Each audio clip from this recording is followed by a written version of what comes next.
Hi everyone, and welcome back to the 19th video of the Old Testament survey course. In this section, we're going to look at the book of Judges. And as usual, let's start with some background issues. I think the best description of the book of Judges is that it is Joshua's evil twin. In Joshua, we see faith and obedience and the blessing and the success of the people of God inheriting and occupying the land. Then in Judges, we see rebellion and idolatry, and the punishment and tragedy that results from that. You might recall from an earlier section that the primary history of which Judges and Joshua are a part, it draws on Deuteronomistic theology in order to tell its story. Well, these two books, they show this on a large scale. Just as Joshua was a positive success story, Judges is a story of massive failure and unfaithfulness, and Israel pays the price. Judges is a depressing book, but it serves a necessary function for our faith, to serve as a warning, as well as to point us away from the futile hope of hoping in ourselves. And it points us to hope in God Himself and His plan. Now, in terms of the authorship of this book, it's technically anonymous. Some traditions suggest Samuel is the author, and there's other suggestions, but there's no way to know for sure. And the date of the writing is probably in the time of the early monarchy, just before or around the time of Saul and David. And Judges is characterized by some very interesting and exciting stories. This book is the stuff of great children's stories from the Bible because they're exciting. But at the same time, some of these stories have fairly adult content. Now let's look at the outline of this book. First, the introduction of the book.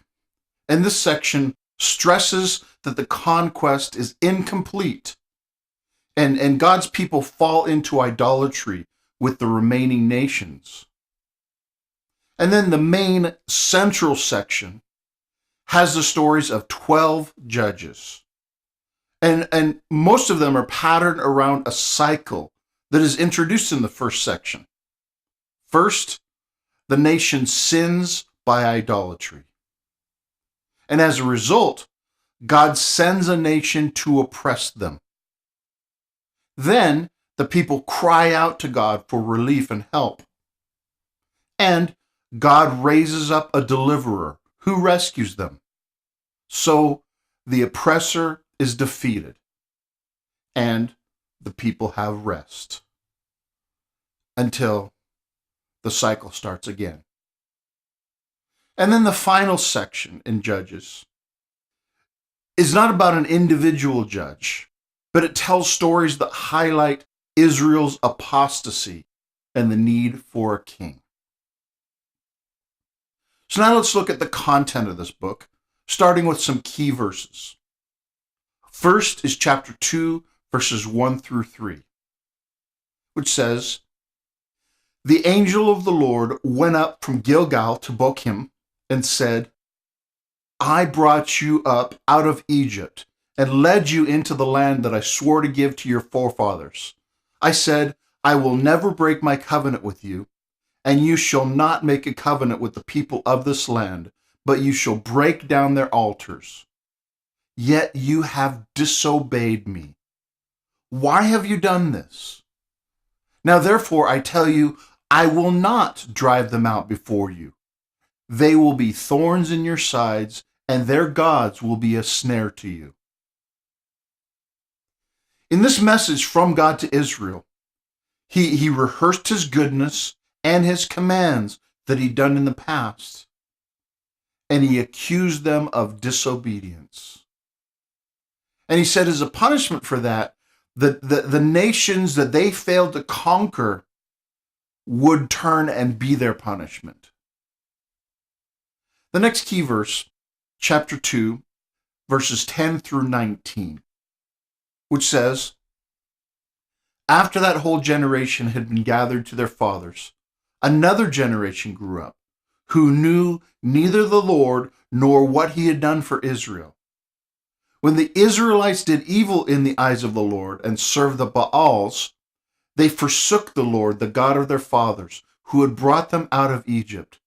They followed and worshiped various gods of the peoples around them. They provoked the Lord to anger, because they forsook him and served Baal and the Ashtoreths. In his anger against Israel, the Lord handed them over to raiders who plundered them. He sold them to their enemies all around, whom they were no longer able to resist. Whenever Israel went out to fight, the hand of the Lord was against them to defeat them, just as he had sworn to them. They were in great distress. Then the Lord raised up judges, who saved them out of the hands of these raiders. Yet they would not listen to their judges, but prostituted themselves to other gods and worshiped them. Unlike their fathers, they quickly turned from the way in which their fathers had walked, the way of obedience to the Lord's commands. Whenever the Lord raised up a judge for them, he was with the judge and saved them out of the hands of their enemies as long as the judge lived, for the Lord had compassion on them, as they groaned under those who oppressed and afflicted them. But when the judge died, the people returned to ways even more corrupt than those of their fathers, following other gods and serving and worshiping them. They refused to give up their evil practices and stubborn ways." You see in this longer passage the slide down of Israel from where they once were. And we see that God, just as he kept his promises to bless, he's also keeping his promises to punish. And this passage serves as an outline for the entire cycle of Judges. It lays out fairly clearly the cycle that we just looked at. And each of the 6 items is described in this passage. And then in each of the individual judge stories that are going to come later, they're read in light of this summary paradigm. But we also see that God had compassion on his people, and he rescued them when they cried out. Now, the next key verse is a phrase that happens in multiple verses. And it says, "When they cried out to the Lord, he raised up for them a deliverer." And this, of course, tells how God gave them an individual called a judge to be the agent of their rescue. Because God is good and faithful, even when his people are not. Remember, the judge is not the hero of these stories. God is.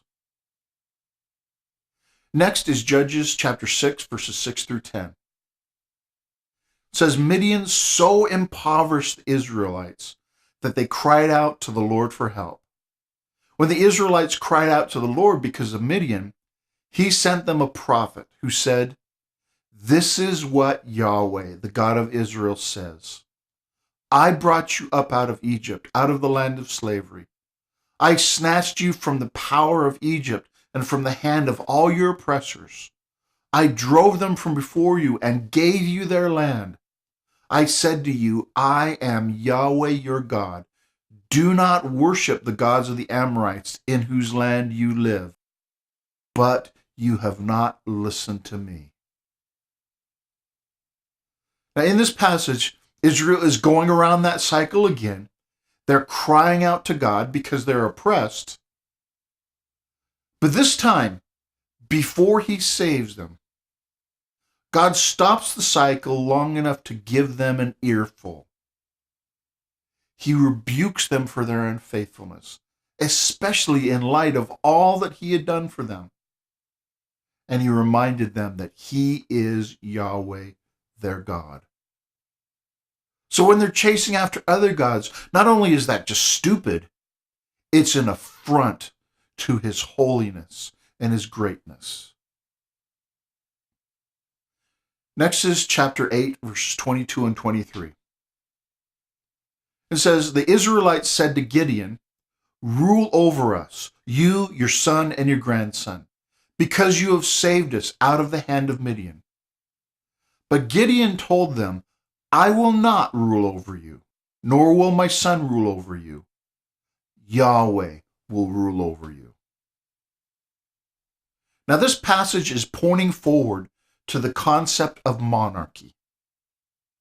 However, Gideon makes the point that he and his family will not rule over them. And the reason is that God is the true king over them. God is the king of Israel in a way that no human ever could be. Now, the other side of the issue of monarchy in the book of Judges, it comes in the next few key verses. Or the next key verse is a phrase that appears in a few passages. For instance, chapter 17, verse 6. In those days, Israel had no king. Everyone did as he saw fit. Chapter 18, verse 1. In those days, Israel had no king. And chapter 21, verse 25. In those days, Israel had no king. Everyone did as he saw fit. Now, this is a repeating refrain at key times, and it's kind of, hey, no king. This is bad. At key times where Israel is horribly failing, the author of Judge points out, maybe if they had a king, something would change. And the reason that everyone did as he saw fit is because they don't have a king, and it's turning out horribly. These are some of the key ideas we see in Judges in the key verses. But now let's continue by working through each of the sections in just a little bit more detail. In the introductory section, Judges emphasizes that the conquest is incomplete, and Israel should complete it. It starts out they are fighting and gaining ground and completing it, but that peters off and stops pretty quickly. And then it mentions that Joshua's generation is gone. It repeats the idea from Joshua chapter 24:31 that the people serve the Lord in Joshua's lifetime. And this sets up the contrast with the next generation who turned out to be idolaters. But the reason given why they did this is it said that they did not know what the Lord had done. Think about this. How did this happen in the span of one generation? Wasn't this a failure of their parents' generation, which did not pass on their faith to their children?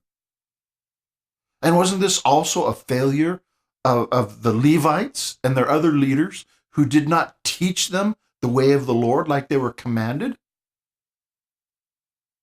Now, of course, the generation that was idolaters, they're totally at fault. They did bad. But part of the blame was on the previous generation that did not lead them well. And this is a lesson that each of us needs to learn. Someone said that church is always only one generation away from extinction. And we need to realize the next generation matters. So please do all that you can to serve the Lord in such a way that the next generation follows him. But in the case of the book of Judges, the next generation was unfaithful to the Lord and they went after other gods, which started that repeated cycle of the judges around and round again. And that brings us to the main part of the book, where we see this cycle played out in 12 stories of 12 judges. Now, when we hear the word judge in our culture, we typically think of a person who makes decisions on legal issues. But the word judge is used in the book of Judges. It has a different meaning. When you see the word judge, think leader. Judge in the book of Judges basically means leader. Yes, occasionally they did make legal decisions, but that was part of their larger sphere of leadership. They were all-around leaders, And in the book of Judges, they primarily led in military matters. And the central section of Judges then tells the story of the 12 judges of Israel. And there are major judges and there are minor judges. Now, this is just like the major and minor prophets, that these terms, they refer to the length of the judges' stories, not their significance. Some of the judges, their stories is told in just a few verses, one of them in one verse. And then some judges, their stories cover multiple chapters. And also notice from this map that the judges ruled in different places and in different tribes of Israel. Now, because the judges judged in different places in Israel, that actually opens up two possibilities when it comes to the chronology, the time frame of the book of Judges. One possibility is that these stories happened one after another. One judge rules and dies, one cycle, and then the next one happens after that. But it's also a possibility that some of the stories could have taken place at the same time in a different place, so that the stories would overlap in time. And the reason I bring this up is because this is what explains the two different possible dates of the Exodus. See, if the judges' stories happened one after the other, judges took a longer span of time, therefore the earlier date of Exodus is correct. But if the judges' stories overlap, then the judges took a shorter period of time, and then the later date is possible. Now, in all the judges whose story is long enough to see enough detail, we see that they do follow that cyclical pattern that we talked about earlier. But at the same time, each successive judge in each successive story gets worse and worse and worse. The stories go downhill as we go through the book of Judges. The first few judges, Othniel and Ehud, they're mostly positive, and they seem to be godly leaders. Then Gideon, who's about in the middle, he's kind of wishy-washy. He comes off, well, neither good or bad. Then Jephthah gets worse. And by the time we get to Samson, I mean, he's a sleaze. You would not want your son to grow up to be like Samson. Maybe strong, but not his character. You see, the cycle of Judges illustrates the steady decline of Israel in this period. Now, let me just mention the stories of a few of the judges. One I like, it's only one verse, Shamgar, whose story is told in chapter 3, verse 31. We're told that he saved Israel with an ox goad. Now, an ox goad is just a pointed stick. The reason I like this story is because if someone saves Israel with a pointed stick, then you know that God was with him. I also want to mention the Gideon story. There's so much here. Let me just summarize. The story is told in such a way to make it plain that only God is responsible for the victory. And the punchline then is that only God is the king of Israel. And then finally, Samson. Yes, Samson was a sleaze, a woman chaser whose lust got him into trouble. Yet at the same time, he was specially called by God. But he seemed to resent it. And yet, God used him. And it turns out that Samson was the only one fighting God's wars. Samson was working to complete the conquest when no one else was. And when he got in trouble, the last resort, he was a man of prayer. And I think that the story of Samson shows how far Israel had fallen by contrast with Samson. If Samson the sleaze, the woman chaser idiot, if he was the best that Israel had to offer, what does this say about the rest of Israel at this time? They weren't even fighting God's wars. They were no longer completing the conquest. They were no longer even crying out to God when they were oppressed. See, we don't see the crying out in the Samson story. And in the middle of the Samson story, the tribe of Judah, who should have been leading Israel, they fight against Samson on the side of the Philistines. This is how low Israel had fallen in the cycle of Judges. And then the last section of the book, just when you thought it couldn't get any worse. The last section contains two stories that show they've fallen even further. In the first story, the tribe of Dan, instead of taking their inheritance, they steal an idol and go to a different place. They turn into idolaters and they ambush an innocent city which God had not given them. The entire tribe of Dan is now acting like the Canaanite nations who deserve to be dispossessed before them. They have fallen into complete anarchy through their idolatry. And in the last story, a Levite's concubine is killed and the tribe of Benjamin is almost completely wiped out. And as you were reading this, did you notice how similar the story is to the story of Sodom? This is how bad they have become. They're just like Sodom that God destroyed. And as a result, the tribe of Benjamin is on the verge of extinction. See, by the end of the book of Judges, Israel is as bad as the nations that Israel had conquered. What a tragic story. I told you it was depressing.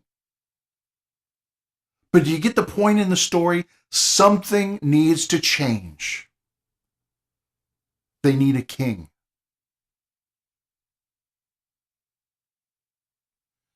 Now let's take a look at the theological themes of Judges. The first theme is the cyclical pattern. And this pattern is textbook Deuteronomistic theology. When they follow idols, they are oppressed. When they cry out to God, He saves them. And the point is that His people should flee idolatry and avoid any compromise with these nations. Then the second theme is God's faithful rescue. God is and remains a powerful, compassionate, loving, faithful God who rescue those who don't deserve His rescue. He does it solely because of His gracious and compassionate nature. And by the way, we should take heart in this in our own life, but we should guard against presuming upon this. And we should also extend the same kind of grace to others. We should not automatically give up on people who have hurt us, but follow God's example of grace and forgiveness. And yet we see in the story, God's patience does have an end, and it's not to be trifled with. Then the third theme is the need to complete the conquest. The people stopped moving forward, and so they quickly fell back. They did not zealously pursue what God had called them to do. And they should not have let the momentum of their spiritual triumph and growth and moving forward stop. And the same goes for us. Whenever we get complacent and we make peace with those pockets of sin still in our life, no matter how small, they will always come back and haunt us. We can never stop growing. We can never stop moving forward. We can never stop pursuing the Lord, because the minute we stop, we begin dying. And the fact that they had trouble completing the conquest, it was a continuous problem for Israel. And we're going to see it come up in later books as well. And then the final theme in this book is the need for a king. Now, the fact that they were falling into idolatry and anarchy shows the need for a unifying leadership that will lead them in a better direction. Now, let me give a disclaimer. All the other nations, they had kings. So merely having a king is not enough. We'll see when we get to the books of Samuel and Kings that what really matters is the kind of king that they have. What direction the king is going to lead them in. But in the book of Judges, we saw the point is made that what was happening in the book of Judges was not working. Something needed to change. So the book of Judges serves to teach that Israel, left on their own, did not keep the covenant. They need a leader. They need a savior. Just being in the land is not enough. They had God's law, they had God's blessing, they had their inheritance in the land, and yet they still failed. With every benefit, every blessing, and God regularly fighting on their behalf, they're still unfaithful. Something else is needed. They need a savior. So the book of Judges is a bit depressing, and it leaves us hanging with an unfinished story and an expectation there's got to be something more. Oh, I sure hope that subsequent books give answers to this problem, or else this is going to be a really depressing class. Well, wait for it. But for now, let's review the book of Judges. In terms of the organization of this book, what I would like you to remember is the cycle of Judges.